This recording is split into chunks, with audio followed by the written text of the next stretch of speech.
ఒకప్పుడు పాకిస్తాన్ బంగ్లాదేశ్ విడిపోయిన తర్వాత పాకిస్తాన్ నుంచి వచ్చినటువంటి ఏ కార్గో నౌక కానీ 1970 తర్వాత ఎప్పుడు కూడా బంగ్లాదేశ్ రాలేదు. మొన్న 53 సంవత్సరాల తర్వాత మొన్న ఒక కార్గో నౌక వచ్చింది. ఆ కార్గో నౌకను ఎలాంటి తనిఖీ లేకుండా అక్కడికి అనుమతించారు. అదేవిధంగా పాకిస్తాన్ యొక్క పితామహుడు అయినట్టుగా పిలుచుకునేటువంటి మహమ్మద్ అలీ జిన్నా యొక్క జన్మ శతాబ్ది ఉత్సవాలు అతనికి సంబంధించిన కార్యక్రమాలన్నీ కూడా బంగ్లాదేశ్లో చేశారు. అందరూ కూడా చప్పట్లు కొట్టారు. బంగ్లాదేశ్ లోపల అధికారికంగా ఉన్నటువంటి బంగ్లా భాష దాని ప్లేస్ లోపల ఉర్దూను అధికారికంగా ఆమోదించడం, దాని ఉర్దూ వార్తలు ప్రసారం చేయడం ఇవన్నీ కూడా ప్రారంభం చేశారు.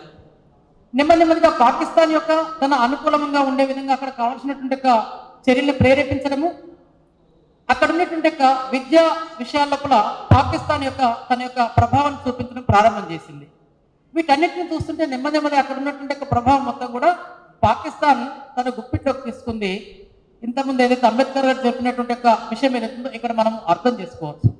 అదేవిధంగా బంగ్లాదేశ్ ఉన్నటువంటి తన యొక్క ఆర్థిక అవసరాల కోసం ప్రజెంట్ ఉన్న యుఎస్ గవర్నమెంట్ చైనాతో ఒప్పందం చేసుకుంది. ఆర్థిక అవసరాలన్నీ కూడా ఆర్థికపరమైన విషయాలన్నీ కూడా చైనా గుప్పిట్లోకి వెళ్ళిపోయాయి.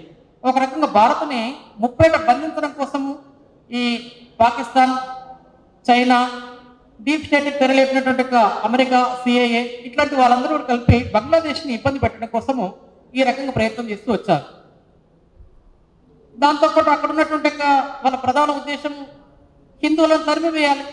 1971లో కూడా ఎప్పుడైతే యుద్ధం జరిగిన తర్వాత అక్కడ ఉన్నటువంటి ముస్లింలందరూ కూడా అక్కడ హిందువుల మీద దాడి చేయడం ప్రారంభం చేశారు. అప్పుడు కూడా నేను ఇక్కడ కార్యక్రమానికి వచ్చే కన్నా 2 రోజుల ముందే కాగజ్నగర్ లోపల ఎవరైతే బంగ్లా శరణార్థులుగా హిందూ శరణార్థులందరూ మన దేశానికి వలస వచ్చారో వాళ్ళతో కలిసి మాట్లాడడం కోసం వెళ్ళొచ్చాము.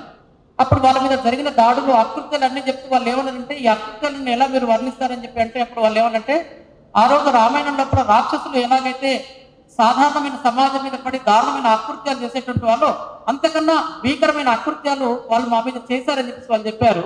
అవన్నీ ఇప్పుడు చెప్పిన సమయం సరిపోదు కాబట్టి క్లుప్తంగా రాక్షసులు చేసిన అకృత్యాలు ఎట్లా ఉంటే ఆ రోజు సాధారణమైనటువంటి అక్కడ హిందూ పౌరుల మీద వాళ్ళకి అత్యాచారాలు, అకృత్యాలను చేశారు. దాంతో వాళ్ళందరూ కూడా ఇక్కడికి ప్రాణ అరచేతిలో పెట్టుకుని వచ్చారు. ఇప్పుడు కూడా అదే పరిస్థితి అక్కడ ఉత్పన్నమైంది. అక్కడ ఉన్నటువంటి హిందువుల మీద దాడులు చేయడము, ప్రధానంగా హిందూ సమాజానికి శ్రద్ధా కేంద్రము గుడి, అదేవిధంగా మహిళ బడి. సరే, అక్కడంటే హిందూ తత్వాన్ని బోధించేటువంటి పాఠశాల లేకపోవచ్చు, కానీ హిందూ ఉపాధ్యాయులు చాలా మంది ఉన్నారు. దేవాలయాలను ధ్వంసం చేశారు. అనేక మహిళల్ని ఎత్తుకపోవడం ప్రారంభం చేశారు, అత్యాచారం చేయడం ప్రారంభం చేశారు. ప్రభుత్వ ఉపాధ్యాయులు ఉన్నటువంటి హిందూ ఉపాధ్యాయులు, పోలీస్ అధికారులు ఉన్నటువంటి హిందూ ఉపాధ్యాయులు ఎవరున్నారో వాళ్ళందరినీ కూడా బలవంతంగా రాజీనామా చేయించడము, వాళ్ళందరినీ తీవ్రంగా అవమానిస్తూ బయటకు వెళ్ళిపోయేటట్టు చేయడం, ఇవన్నీ కూడా వాళ్ళు ఆ కుట్రలకు తెరలేపడం జరిగింది. ఇదే సమయం లోపల అక్కడ ఉన్నటువంటి ఎప్పుడైతే ఆగస్టు 5న షేక్ హసీనా గారు వెళ్ళిపోయిన తర్వాత ఆగస్టు 26న ఆల్-ఖైదా ప్రేరణతో ఏర్పడినటువంటి ఒక సంస్థ ఉంది. దానిలో అన్సరుల్లా అనే అతను బంగ్లా టీం అధిపతి అయినటువంటి ముఫ్తీ జసీముద్దీన్ని బెయిల్పై విడుదల చేశారు. అంతకున్నటువంటి ప్రభుత్వం ఏదో తీవ్రవాదం అని చెప్పి అరెస్ట్ చేసింది, కానీ అతన్ని ఈ ప్రభుత్వం విడుదల చేసింది. అంటే తీవ్రవాద కార్యక్రమాలకి అడ్డాగా మారడం కోసం బంగ్లాదేశ్ తన యొక్క ప్రభుత్వాన్ని ఇప్పుడున్నటువంటి ముఖ్య సలహాదారు ఏవైతుందో అతను అనుమతించాడు. అంటే ఈ రకంగా చూస్తే బంగ్లాదేశ్ ప్రభుత్వం ఏదైతుందో ప్రపంచవ్యాప్తంగా జరుగుతున్న తీవ్రవాద కార్యక్రమాలకి అడ్డాగా మారడం కోసం అంకురార్పణ చేసినట్టు మనం ఇక్కడ అర్థం చేసుకోవచ్చు. అక్కడ ఉన్నటువంటి హిందూ సమాజం ఏదైతుందో అనేక రోజుల నుంచి అక్కడ చిన్న మధ్యస్థాయి పనులు చేసుకుంటూ అక్కడ ఉన్నటువంటి ఆర్థిక ప్రగతిలో వాళ్ళు తోడ్పడుతూనే ఉన్నారు. కానీ ఇవన్నీ ఏవి చూడకుండా వాళ్ళ మీద దాడులు చేయడము ఇవన్నీ కూడా చేశారు. అదేవిధంగా అక్కడ ఉన్నటువంటి తీవ్రవాద అతి సాహసవాద మనస్తత్వం కలిగినటువంటి వాళ్ళు సుమారు 1,00,000 పైగా ఆయుధాలను దొంగిలించారు ప్రభుత్వం నుంచి ఈ ఘర్షణ సమయం లోపలనే. మొత్తం అక్కడ ఉన్నటువంటి హిందూ సమాజాన్ని మొత్తం కూడా అతలాకుతలం చేస్తూ మొత్తం హిందూ పండుగలు ఏవైతే జరుపుకోకుండా వాళ్ళ మీద ఆంక్షలు విధించడము, ఎవరైనా పండుగలు జరుపుకుంటే ఆ మండపాలపై, దేవీ దేవతలపై వాటిపై దాడులు చేయడము, వాళ్ళ ర్యాలీలపై దాడులు చేయడము, మీరు పూజలు పండుగలు జరుపుకోవాలనుకుంటే మాకు ఇంత పెనాల్టీ కట్టాల్సిందని చెప్పేసి ఎప్పుడైతే ఇంతకుముందు ఈ దేశం లోపల మొఘలాయిల పరిపాలన ఉన్నప్పుడు రకరకాల జిజియా పన్నుని రకరకాల పన్నులు వేసేవాళ్ళు, అట్లాంటి పన్నులు వేస్తూ అక్కడ హిందువులందరూ కూడా భయప్రాంతాలకు గురి చేయడం ప్రారంభమైంది. ప్రధానంగా అక్కడ జరిగినటువంటి హింస లోపల 59% మందిరాలు లక్ష్యంగా చేసుకుని జరిగింది. అదేవిధంగా అక్కడ సుమారు మొత్తము ఎక్కువ దాడులన్నీ కూడా ఢాకా లోపల జరిగాయి బాగా. మొత్తంగా అక్కడ జరిగినటువంటి దాడుల లోపల ఢాకా లోపల 273, చట్టోగ్రామ్ లోపల 204, రాజ్ షాహీ గ్రామం అక్కడ 166, కుల్సా లోపల 479, బన్షాల్లో 100, రంగపూర్ 129, సిల్హెట్లో 49, మైమన్ సింగ్ లోపల 92. ఇన్ని రకాలైనటువంటి ఇన్ని సంఖ్య లోపల అక్కడ అనేక ఘటనలు జరిగాయి. మొత్తంగా అక్కడ 1492 విగ్రహాలు, చిత్రాలు, స్మారక చిహ్నాలు, ఇంక్లూడింగ్ అక్కడ ఉన్నటువంటి షేక్ ముజ్బిర్ రహమాన్ ఎవరైతే బంగ్లా స్వాతంత్రం కోసం పోరాటం చేశాడో అతని యొక్క విగ్రహాన్ని కూడా వాళ్ళు తొలగించి వేసి ధ్వంసం చేశారు.